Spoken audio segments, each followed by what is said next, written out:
Okay, it's time to talk about motherboards. Now, I get the impression that motherboards scare a lot of people in this field.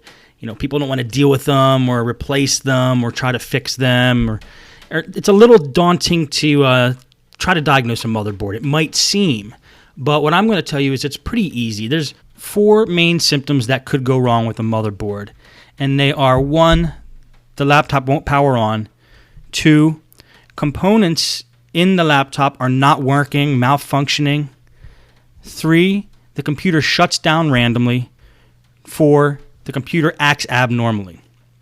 Now we're going to go through these symptoms one by one.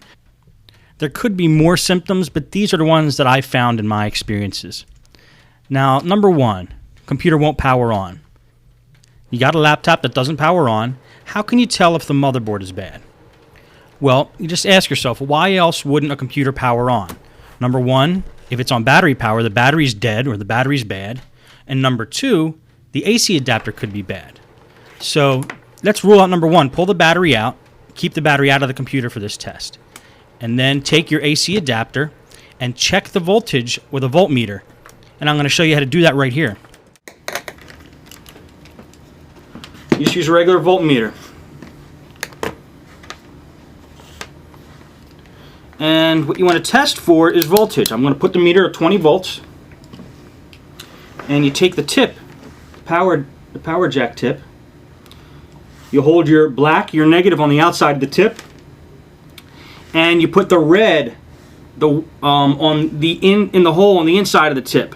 Be very careful not to touch the red and the black and the tips together, otherwise it'll create a short circuit. Now you can't see it probably on that video. Oh, there you can. 19 volts. Just about 19 volts. So we know the power adapter works. Now just to make sure, you could take the power adapter and kind of bend it around a little bit and make sure that it's making a good connection. Let's see. I'm going to do that right now. Okay, I'm still getting 19 volts, and I'm moving the power adapter around a little bit, jiggling it around, making sure that there's no crimps in the wire. Okay. Even though I jiggle it around, it's still moving around at 19 volts. So we know the tip is good. A lot of times, you know, the tip will break, like right in this area here, and you won't get that 19 volts after you do that, after it's broken. So instead of just taking the whole computer apart and finding out it has a perfectly good power jack, test the power adapter first. Now, another reason a motherboard might not turn on is because it's not getting power through the power jack. The power jack might be damaged. So observe what you can from the outside and see if you can see if the power jack's loose or detached from the motherboard. And if it is, then you know you have to replace the power jack probably. But if it looks like it's secure, the only way we're going to be able to test the power jack is to get down to motherboard level and look at where the power jack is soldered onto the motherboard. And this I cover in many of the case study videos. Now there's a few other things that might cause a motherboard not to turn on or a computer not to turn on. It could have a bad processor, but bad processors are fairly rare.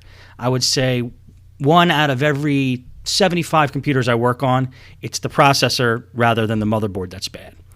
And also there's like maybe the power button on the actual laptop is broken or something mechanical like that. But again, that's unlikely, but you could check those things too. Okay, number 2, components in the laptop won't work. For example, a CD drive or a wireless card don't show up in Windows, or they're not working properly. Well, that could possibly be a motherboard, but the way to test that is to replace that component. If your CD drive's not working, replace the CD drive. If it's still not working, maybe the CD drive controller on the motherboard is bad. I've had that happen on a couple Toshiba laptops I worked on. I bought a brand new CD drive, put them in, it's still not working, still wasn't recognized by the BIOS, and it was a bad motherboard. Now, HP also had a problem with their wireless cards, but it wasn't the wireless cards that were bad, it was the actual controller on the motherboard that controls the card that was bad. I think it was positioned next to a chip that got real hot, like the graphics chip or something like that on the motherboard.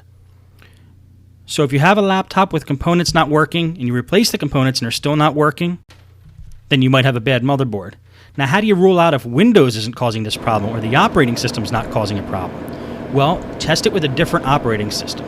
This is always a good test of a motherboard using like a Linux distribution like Knoppix, or using the Ultimate Boot CD for Windows. These are both bootable CDs, and it's essentially testing the hardware of the laptop because you're running it on a different operating system. Last thing to try if components aren't working and you suspect it's your motherboard, flash the BIOS of the motherboard. Maybe the BIOS got corrupted somehow, and since the BIOS handles the basic functions of a computer, maybe it's not doing its job and causing some abnormal activity in the computer. Okay, number 3, computer shuts down randomly. Now this is a common symptom of a computer overheating. So let's make sure it's not an overheating problem. And how do we do that? Well, what I do is I take a can of compressed air and I blow it into the laptop in the bottom where the fan is, and also in the heat sink on the side of the computer. If you do this, you might see clouds of dust come out, and that's a good thing, but you want to make sure you get all the chunks out of the laptop before you turn it back on, because those chunks of dust that might still be stuck in there might cause the fan blades to actually stick. I go over this in the case study videos, and several of them. Watch how I do that there, and you can see in action, cleaning out a laptop and getting all the dust out of it. Now, once you get the dust out of a laptop and you're sure that the fan is spinning and the airways are clean, if the computer keeps shutting down after this, you can be pretty certain that it's not the CPU overheating that's causing the problem, but a problem with the motherboard. I've had systems where I opened them up, I made sure all the airways were clean, I made sure that the heatsink was making a good connection with the processor, put it all back together, and the computer still powered down. It turned out it was a bad motherboard. Okay, number 4, the computer acts abnormally.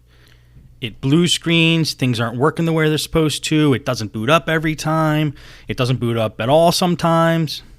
Now first I want to make sure it's not Windows that's causing a problem, so again, we're not going to deal too much with the software side, so do all your Windows fixes and make sure that Windows isn't causing a problem. Or, like I said before, just run Knoppix, which is a great Linux distribution, the Ultimate Boot CD for Windows, which is also great, and then you'll know Windows isn't the thing that's causing the problem. Then, if you're still having problems with the computer acting abnormally, start taking out components one by one. Take the hard drive out. You could do that if you're running it from a live Linux distribution. Take the RAM out. Replace the RAM, maybe with a stick of RAM that you know is good that you have around in the shop. Take the wireless card out. Take the CD drive out. And start taking components out one by one and get the motherboard down to basics like CPU, one stick of RAM, motherboard, and power. And hook up the screen and just make sure that it goes on. But break it down to basics so you're sure that it's not a component that's causing the problem. So once you have it all broken down to basics and you're sure Windows isn't causing a problem, then it's probably a bad motherboard. Okay, so it's a bad motherboard. Now you need to buy a motherboard. Where do I buy my motherboards? You guessed it, on eBay. I love buying on eBay because you got a great selection. You can buy from multiple sellers and you usually get the best price. Now, the way to search on eBay for a motherboard is first try to get the model number off of the motherboard itself if you can. If you have access to the motherboard, you already took the computer apart, get the model off the motherboard and do a search for that motherboard. If you're not at that point and you still need to order the motherboard, you could type in the model number of the computer you got the motherboard out of and do a search that way. Like, let's say if it's a Compaq M2000, just type, in eBay, Compaq M2000 motherboard, and do a search like that. The problem with doing a search like that, though, is, for example, HPs have like a DV6000 model, but there's actually like 100 different submodels in the DV6000 series, and some of them have different motherboards than each other. Like, say there's a DV6310 US or DV6425. So that's when you have a computer like that, it's a little dangerous to search for a motherboard just by model number of the computer alone. I've gotten burned on that many times myself, and so it's best just to pull the motherboard out and look on the motherboard and get the model off the motherboard and do a search to buy one using the model number of the motherboard. Now that leads to the next question. How do you get the motherboard out? Well, that's what all the case study videos show you. A lot of them involve bringing the laptop down the motherboard level when we're doing a repair. But before you watch the case study videos, make sure you watch the video on how to take a laptop apart, get the basics, then watch the case study videos, and then you can attempt it yourself.